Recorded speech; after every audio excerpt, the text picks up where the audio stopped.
अस्सलाम वालेकुम students, welcome to my YouTube channel. आज की इस वीडियो में हम STA 630 का लेक्चर नंबर 35 देखते हैं। इससे पहले कि मैं नेक्स्ट प्रोसीड करूं, अगर आप मेरे चैनल पर न्यू है तो सब्सक्राइब कर दें और साथ में बेल आइकन का बटन भी प्रेस करें ताकि नेक्स्ट आने वाले असाइनमेंट, क्विज़ेस और शॉर्ट लेक्चर से रिलेटेड नोटिफिकेशन आपको सबसे पहले पहुँचे। आज का लेक्चर शुरू करने से पहले मैं लास्ट लेक्चर को थोड़ा रीकैप करूं। हम लोगों ने एक्सपेरिमेंटल रिसर्च के ऊपर टॉपिक्स हमारा स्टार्ट हुआ है। लास्ट लेक्चर में हम लोगों ने स्टेप्स देखे थे एक्सपेरिमेंट को कंडक्ट करने के। उसके बाद हम लोगों ने इसकी कुछ टाइप्स देखी थी। इसके हमारे पास 4 टाइप्स थे: क्लासिकल एक्सपेरिमेंटल डिज़ाइन, और इसके अलावा QC एक्सपेरिमेंटल डिज़ाइन, और हमारे पास ट्रू एक्सपेरिमेंटल डिज़ाइन और सोलमोन 4 ग्रुप डिज़ाइन था। उसके बाद हम लोगों ने इंट्रैक्शन इफ़ेक्ट देखा था। आई होप कि आपको उनकी सबकी समझ आई हो। फिर भी कोई क्वेश्चन हो विदाउट एनी हेजिटेशन आप पूछ सकते हैं। आज का लेक्चर 35 है और आज का टॉपिक भी हमारा एक्सपेरिमेंटल रिसर्च के ऊपर है। आज हमारा ये एक्सपेरिमेंटल रिसर्च का टॉपिक ख़त्म हो जाएगा आज के लेक्चर में।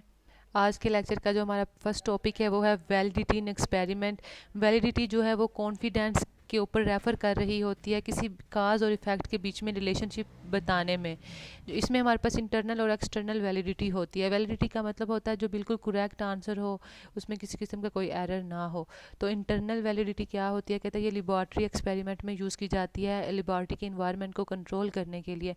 जो हमारे पास एक्सटर्नल वैलिडिटी होती है वो जनरलाइजेबिलिटी भी कहलाती है। जो इसमें श्योरिटी नहीं होती है, ये अपने ऑर्गेनाइजेशन के या हमारा जो इन्वायरमेंट है उसके आउटसाइड पे जो वैलिडिटी होती है वो होती है। ऑर्गेनाइजेशन या कोई भी फील्ड सेटिंग है उसके जो बाहर वाला इन्वायरमेंट है वो इसमें एक्सटर्नल वैलिडिटी में आता है। और जो हमारे पास फील्ड एक्सपेरिमेंट्स होते हैं उनमें एक्सटर्नल वैलिडिटी ज़्यादा होती है और इंटरनल वैलिडिटी बहुत कम होती है।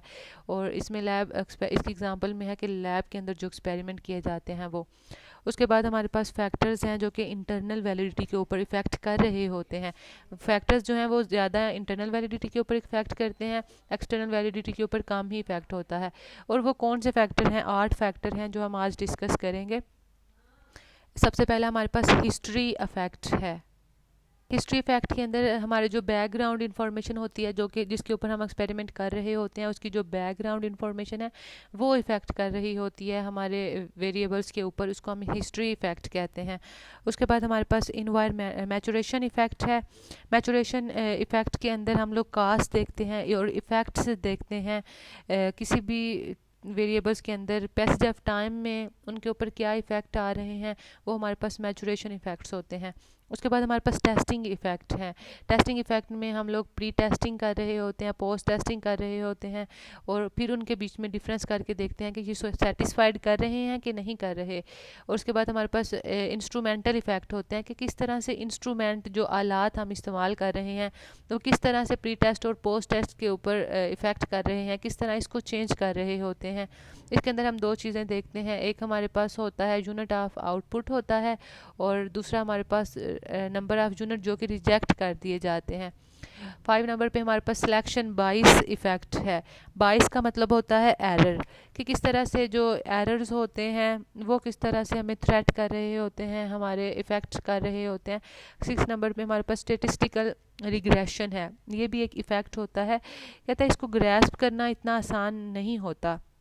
ये एक ऐसी प्रॉब्लम होती है जो कि हमारे वैल्यूज़ को रैंडमली एरर प्रोवाइड कर देती है हमारे वैल्यूज़ के अंदर, और इसमें ग्रुप में रिज़ल्ट दिया जाता है और एवरेज में हमें रिज़ल्ट दिया जाता है। इसको फाइंड करना भी बहुत मुश्किल होता है। उसके बाद 7 वाला हमारे पास मोरालिटी है। कहता है ये कुछ सब्जेक्ट्स में अराइज की जाती है जो कंटिन्यू एक्सपेरिमेंट में थ्रू आउट कंटिन्यू ये नहीं होती। इसमें सब्जेक्ट हमारा लॉस हो जाता है, उसमें मोरालिटी का इफ़ेक्ट आता है। 8 नंबर पे हमारे पास मैकेनिकल लॉस है कि किस तरह से प्रॉब्लम्स जो हैं एक्सपेरिमेंटल के दौरान आती हैं हमारे, मतलब हमारा इक्विपमेंट फेल हो जाता है, हमारा इक्विपमेंट ही काम नहीं करता, इसको हम मैकेनिकल लॉस कहते हैं। और लास्ट वाला हमारे पास एक्सपेरिमेंटल एक्सपेक्टेंसी है, मतलब हम लोग एक्सपेक्ट क्या कर रहे हैं, हम क्या तवक्को कर रहे हैं, हमें क्या होप है कि जो हमारा एक्सपेरिमेंट होगा हमें ये चीज़ देगा, हमें ये होप होती है। लेकिन हमारी होप के हमारी एक्सपेक्टेशन के ख़िलाफ़ हो जाता है, हमें कुछ थ्रेटन हो जाती हैं, इनडायरेक्टली कम्युनिकेशन कुछ हो जाते हैं, कुछ डबल ब्लाइंड एक्सपीरियंस हो जाते हैं और इस तरह के प्रॉब्लम्स हो जाती हैं कि हमें जो एक्सपेक्ट हमने किया होता है हमें उसके मुताबिक रिज़ल्ट नहीं मिलता। इसको हम लोग एक्सपेरिमेंटल एक्सपेक्टेंसी कहते हैं। उसके बाद हमारे पास ये इंटरनल वैलिडिटी के इफ़ेक्ट थे। अब हम लोग एक्सटर्नल वैलिडिटी देखते हैं। एक्सटर्नल वैलिडिटी मैंने बताया जो कि इन्वायरमेंट होता है हमारा, जो हमारा काम करने वाला इन्वायरमेंट है, फॉर एग्जांपल लेबॉर्ट्री है, उसके जो बाहर वाला माहौल है वो किस तरह से इफ़ेक्ट होता है, वो किस तरह से वैलिड होता है। कहता है जो एक्सटर्नल वैलिडिटी होती है ये एक ऐसी एबिलिटी होती है जो कि हमारे एक्सपेरिमेंटल फाइंडिंग्स को रियल सिचुएशंस में जनरलाइज कर रही होती है। एक्सटर्नल वैलिडिटी के अलावा हम लोग काम कर ही नहीं सकते। मतलब हमें बाहर से भी तो कोई थ्रेट्स हो सकते हैं, बाहर से फ्लड आ सकता है या बाहर से कोई हैकर्स आ सकते हैं, हमारे डाटा को चोरी करके जा सकते हैं।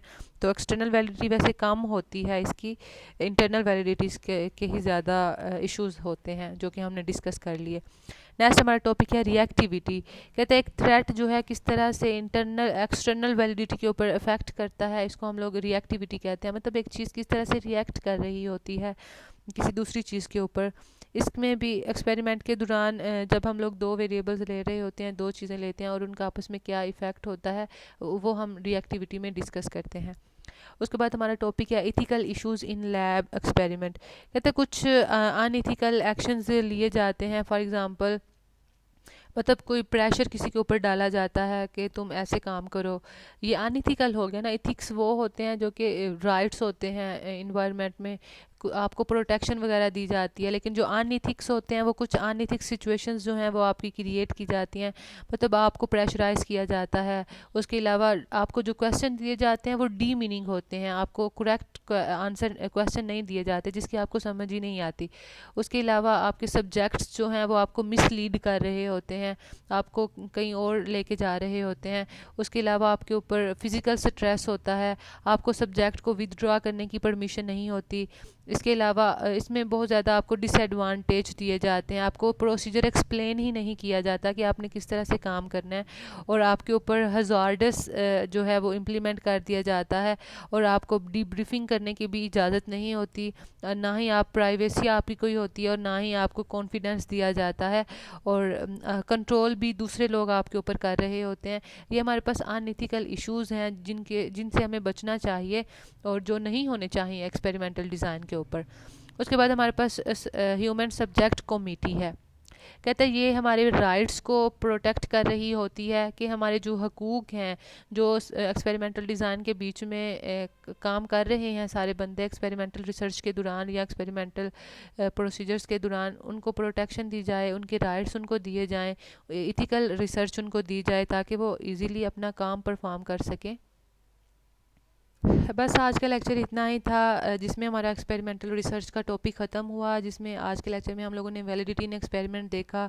उसके बाद क्या फैक्टर्स थे, 9 फैक्टर थे: history effect, maturation, testing, instrumental effect, selection bias, statistical, morality, mechanical और एक्सपेरिमेंटल एक्सपेक्टेंसी। ये 9 इंटरनल वैलिडिटी फैक्टर्स थे जो कि हमारे एक्सपेरिमेंट्स के दौरान हमें इफेक्ट करते हैं। एक्सटर्नल वैलिडिटी जो है वो कम होती है, इसलिए उसके कोई फैक्टर्स नहीं है। उसके अलावा किस तरह से रिएक्टिविटी क्या होता है, कुछ इथिकल इश्यूज़ हैं, मतलब इथिक्स होने चाहिए, राइट्स होने चाहिए, लोगों को मिलने चाहिए उन बंदों को जो कि काम कर रहे हैं लैब्स में एक्सपेरिमेंट कर रहे हैं। और कुछ अनइथिकल इश्यूज़ हमने डिस्कस किए कि ये प्रॉब्लम्स होती हैं हमें काम करने के दौरान। उसके बाद ह्यूमन सब्जेक्ट कमेटी के अंदर हमने बताया कि हमें प्रोटेक्शन मिलनी चाहिए, कॉन्फिडेंस होना चाहिए और हमें राइट्स मिलने चाहिए। हमारा जो रिसर्च एक्सपेरिमेंटल रिसर्च का टॉपिक था वो लेक्चर नंबर 33 से शुरू हुआ था और वो लेक्चर 35 तक रहा है। 3 लेक्चर इसने कवर किए हैं। एक्सपेरिमेंटल रिसर्च जब शुरू हुआ है ना, तो स्टार्टिंग में हम थोड़ा एक्सपेरिमेंटल रिसर्च के बारे में देखा। उसके बाद हमने जो टॉपिक देखा वो ये था कि experimental establishment of variables and following condition should be met. उसके बाद हम लोगों ने पार्ट्स देखे एक्सपेरिमेंट के, उसके 7 पार्ट्स थे जिसमें हमने treatment, independent variable, dependent variable, pre test, post test, experimental control group, assignment of subjects, random assignment देखी। उसके बाद हम लोगों ने मैचिंग की डेफिनेशन देखी थी और 3 टाइप ऑफ कंट्रोल देखे थे। ये लेक्चर 33 की बात हो रही है। अब फिर 34 लेक्चर के अंदर हमारा एक्सपेरिमेंटल रिसर्च कंटिन्यू था, जिसके अंदर हम लोगों ने एक्सपेरिमेंटल जो रिसर्च है उसको कंडक्ट करने के 12 स्टेप्स देखे। उसके बाद हमने इसकी टाइप्स देखी, इसकी 4 टाइप्स थी। क्लासिकल एक्सपेरिमेंटल डिज़ाइन थी, क्यूसी एक्सपेरिमेंटल डिज़ाइन थी, 1 ग्रुप प्री टेस्ट और पोस्ट टेस्ट था। उसके अलावा ट्रू एक्सपेरिमेंटल डिज़ाइन थी और सोलमोन 4 ग्रुप डिज़ाइन था। उसके बाद हमने इंट्रैक्शन इफेक्ट देखा। 34 लेक्चर यहाँ तक था। और आज का जो 35 लेक्चर था उसमें हमने वैलिडिटी इन एक्सपेरिमेंट देखा। उसके बाद हम लोगों ने इसके फैक्टर्स देखे, 9 फैक्टर थे। History effect, maturation, testing, instrumental, section बाइस, स्टेटिस्टिकल, मोरालिटी, मैकेनिकल और एक्सपेरिमेंटल एक्सपेक्टेंसी। हमने ये फैक्टर्स देखे। इंटरनल वैलिडिटी के, एक्सटर्नल वैलिडिटी देखी, इथिकल इश्यूज डिस्कस किए। और इसके अलावा हम लोगों ने ह्यूमन सब्जेक्ट कमेटी देखी, जिसमें हमने कहा कि राइट्स मिलने चाहिए, कॉन्फिडेंशियलिटी मिलनी चाहिए, प्रोटेक्शन मिलनी चाहिए काम करने वालों को जो एक्सपेरिमेंटल रिसर्च काम कर रहे होते हैं। आई होप कि आपको इसकी समझ आई हो। फिर भी कोई क्वेश्चन हो, विदाउट एनी हेजिटेशन आप मुझे कमेंट्स में पूछ सकते हैं, मुझे ईमेल कर सकते हैं। बाकी दुआ में याद रखें। अल्लाह हाफिज़।